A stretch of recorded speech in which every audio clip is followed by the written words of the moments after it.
Dutch Antillean. I am mixed, and being mixed was something that is kind of, I think, you notice you are different.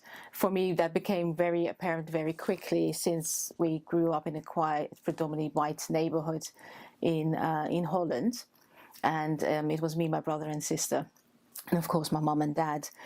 Kind of a novelty growing up, and it also, when you hit puberty, you feel that you very quickly have to start identifying yourself, because for society, and I mean white society, they will class you immediately as non-white. So then you're thinking, well, if I'm non-white, that kind of diminishes my family, my mom's family, you know, the ones that I have the really Dutch birthday parties with, where you sit in a crowd and you tell jokes and share food.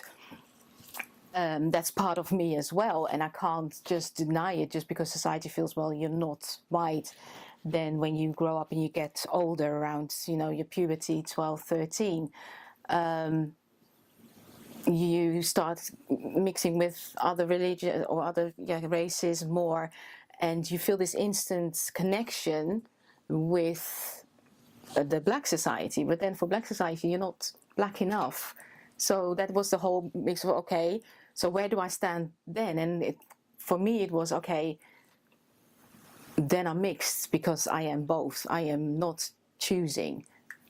However, society, both black and white, like to put you in a box. The amount of times that you've been asked, so would you class yourself as black or white, or what is your background? And when you say, well, I was born in Holland, they say, yeah, but where are you really from? Comes from both ends, and I think that's what me being mixed is about. So you have both things inside of you, and you have both on the outside.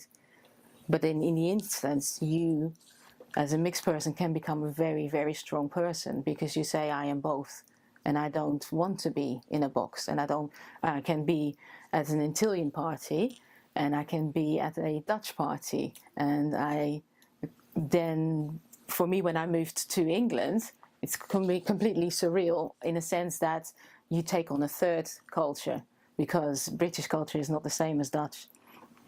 And for British people, it's more of, when you tell them where you're from, it's kind of like, it's enough. So you have both. That's, you know, either they will accept it, or they will just say you're non-white. So it's the same feeling. I think for my childhood, the most predominant thing being mixed was the fight my mom has to, as a white person, kind of defend herself for having mixed race children.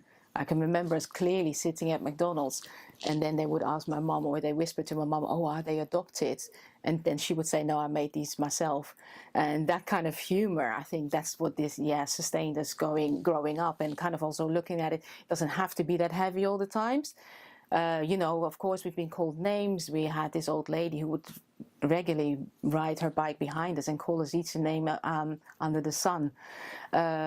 Me and my brother, until my mom confronted her, and that showed me how strong my mom was, and that from her strength I developed my identity being mixed.